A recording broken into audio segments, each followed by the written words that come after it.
Alright, imagine this. You're scrolling your feed. A headline catches your eye. Scientists discover that coffee cures cancer. Sounds amazing. Too good to be true. Then a minute later, another post: coffee causes cancer. New study reveals dangerous link. Wait, what? In the span of 60 seconds, you've seen two conflicting claims, both scientific, both confident. Which one is real? Welcome to the digital age, where facts and fiction blur, headlines scream louder than truth, and misinformation spreads faster than ever before. In a world where clicks mean money and outrage fuels virality, how do we know what to believe anymore? Today, we're digging deep into the anatomy of misinformation, how it spreads, why it sticks, and what you can do to stay sharp in the age of disinformation. Let's begin. Truth or fiction? Unmasking the lies of the digital age. First things first, misinformation is not new. Rumors, propaganda, and false claims have existed for centuries. But something changed. Today, with the internet and social media, a single fake post can reach millions in hours, sometimes minutes, before anyone has a chance to correct it. Worse, studies show that false news spreads faster than true news, especially on platforms like Twitter and Facebook. Why? Because lies are crafted to be dramatic, emotional, and novel. The truth? Often boring, slow, and complicated.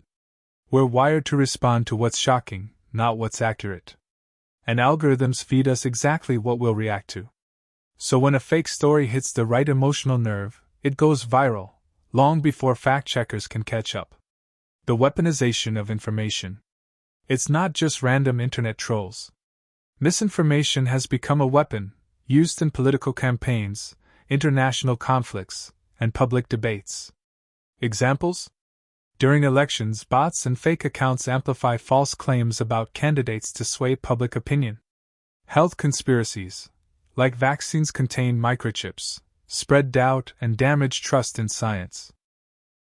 Manipulated videos, called deepfakes, make it look like someone said or did something they never did. And it's not always entirely false. Some misinformation is rooted in partial truths, twisted just enough to deceive. This makes fact-checking even harder. In fact, researchers now use the term information disorder to describe three categories. Misinformation, false info shared by mistake. Disinformation, false info shared intentionally to deceive. Malinformation, real info used maliciously, out of context or to harm. All three are harmful, and all three are everywhere. Why our brains fall for fake news? Here's the hard truth: we're all vulnerable. No one is immune to believing or sharing misinformation. Why? Because our brains take shortcuts. Here are a few psychological traps. Confirmation bias. We're more likely to believe something if it confirms what we already think. Cognitive ease. If we've seen it before, we're more likely to think it's true. Emotional reasoning.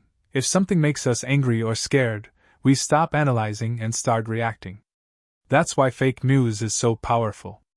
It's not about logic, it's about feelings. And once we believe a falsehood, it's incredibly hard to unlearn. Psychologists call this the continued influence effect. Even when we're shown proof, the false memory often lingers. Fact-checkers, modern-day detectives. So how do we fight back? That's where fact-checkers come in. Organizations like Snopes, PolitiFact, FactCheck.org, and Reuters fact-check work around the clock to verify claims and debunk viral hoaxes.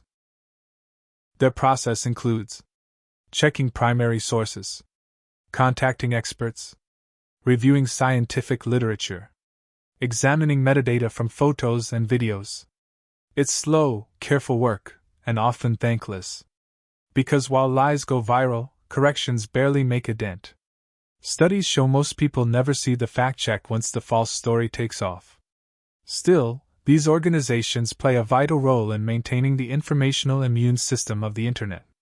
Beyond the clickbait, critical thinking in a post-truth era. You don't need a journalism degree to be a fact-checker. Here's what you can do to protect yourself and others. Check the source. Is it a known media outlet? A verified expert? Or just a meme with a watermark? Look beyond the headline. Headlines are made to grab attention. Read the full story. Reverse image search. Tools like Google Images or TinEye can trace where a photo really came from. Sniff out satire. Some sites publish fake stories intentionally for comedy. Looking at you, The Onion? Don't share unless you're sure, even if it fits your beliefs. Especially then. And always ask, who benefits from me believing this? That simple question alone can cut through a ton of noise. Social media, fighting back or feeding the fire? Social media platforms have a complex role in this battle. On one hand, they've added warning labels, partnered with fact-checkers, and improved algorithms. On the other hand, outrage drives engagement, and engagement drives profit. Many platforms are still slow to react, and misinformation often spreads faster than they can flag it. And with the rise of private platforms and encrypted messaging apps, even more misinformation is spreading behind closed digital doors. It's an ongoing arms race between tech tools and truth seekers. Real-world consequences when falsehoods hurt. Misinformation isn't just annoying, it's dangerous. Here are a few real examples. COVID-19 lies led to vaccine hesitancy and thousands of preventable deaths.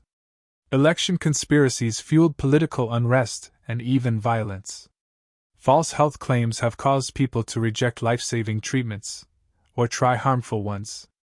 In a world where reality is up for debate, the consequences are very real. Stories of impact and hope. But it's not all doom. There are countless stories of people fighting back. Teachers building digital literacy into their curriculum so students learn how to fact-check. Young people creating viral videos that debunk fake news using humor and clear language. Countries like Finland leading the world in media literacy education, teaching kids from a young age how to separate truth from fiction. Truth can win. But it takes all of us.